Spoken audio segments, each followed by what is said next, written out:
ازيكم يا احلى اخوات في الدنيا؟ عاملين ايه؟ يا رب تكونوا بخير واحسن حال. هنعمل مع بعض بقى الجبنه الرومي اللي احنا كلنا بنحبها ونموت فيها، لكن طبعا غاليه قوي. لكن هعملها معاكم. بس قبل ما اقول نصلي بينا على النبي. اللهم صل وسلم وبارك على سيدنا محمد. نسمي الله ونقول بسم الله الرحمن الرحيم. هنجيب مع بعض ربع كيلو من الجبنه القريش، الجبنه اللي هي الفلاحي. تمام. طبعا هنعملهم بالشوكة زي ما انتم شايفين كده. وبعد كده طبعا هنحطوه في كوباية شاي. طبعا انت لو مش متاح عندك الميزان ممكن تعملي في الكوباية. تمام. طلعت معانا ربع جبنة، طلع معانا كوباية وربع، كوباية ونص، معلش كوباية ونص من الجبنة. تمام كده. هنحطهم على النار، على نار هادية. هنضيف ربع معلقة من الكربونات وربع معلقة من الملح، 3 معالق من الزبدة. الزبدة لازم تتحط عليها، تضيفيها مع الجبنة علشان خاطر تديكي نفس، تديكي طعم، تديكي نكهة تانية في الجبنة اللي احنا عاوزينها. تمام كده. هنفضل نقلب.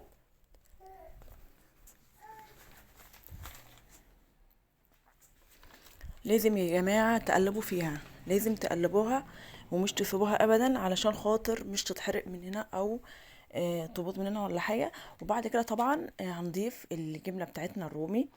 تمام. انا شارية الجبنة ديت عشان نضيفها عليها. هنفضل نقلب. لازم الجبنة الرومي تختفي خالص، ما تكونش باينة. زي ما انتم شايفين كده، شايفين الجمال، شايفين الحلاوة، حاجة تحفة. ما تروحيش تشتريها بالشوق الفلاني من بره ومش عارفة اصلا هي معمولة ازاي. انت اعمليها انت في بيتك وحاجة مضمونة. انا بصراحة اتهبلت علشانها. طبعا زي ما انتم شايفين كده القوام بتاعها حاجة تحفة قوي. طبعا انت لو مش بتاع عندك الخلاط او مثلا الكبة بتاعة اللحمة المفرومة، ممكن تعمليها. تجيبي بولة وتحطهم فيها وتدنك تقلبي فيها كل شوية لحد ما تبوش معاكي، تبقى عاملة كده زي يعني زي الزلابية كده او زي الزبادي. تمام كده. هنجمع مع بعض نص كوباية من اللبن، هنضيف معاهم معلقتين من النشا. وبعد كده هنضيفهم زي ما انتوا شايفين كده. انت لو مش بتاع عندك الخلاط ممكن تعمليها في بوله وتعمليها انت. تمام. وبعد كده طبعا هنضيفهم تاني، هنرجعهم تاني على النار. هنضيف بقى مع نص معلقه من الكركم، من هي بتاعت الشاي.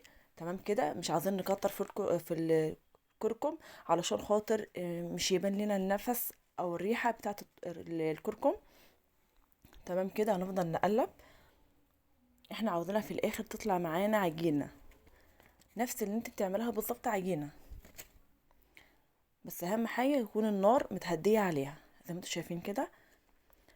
طبعا انت لو مش متاح عندك اللون الطعام ممكن تحط كركم. انا ما كانش عندي فانا حطيت كركم. تمام. ده طبعا حبهات الفلفل الاسود، لازم تضيفي حبهات. لو انت مش حابه خلاص، بس هي الحبات الفلفل ده بتدي لها طعم وبتدي لها يعني حاجه حلوه قوي. هنفضل نقلب لحد ما تعمل معانا زي العجينه بالظبط.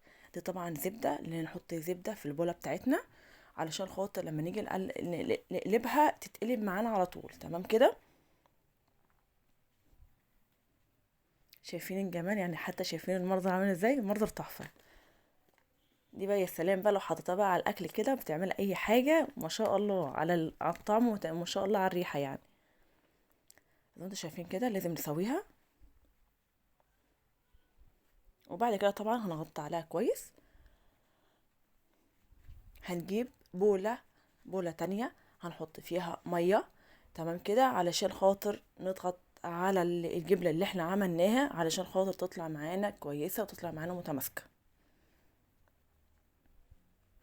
خلاص كده احنا سيبناها حوالي 4 ساعات تتماسك كويس، او 3، مفيش اي مشكلة خالص.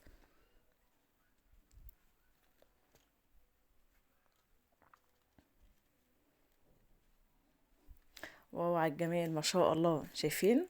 حاجة تحفة. هنقطع بقى. بسم الله ما شاء الله. بسم الله الرحمن الرحيم. شايفين؟ والله والله انا اتهبلت على طعمها. اتمنى الفيديو بتاعي يعجبك. مع الف سلامة. اشوفك ان شاء الله في فيديو جديد. مع السلامة.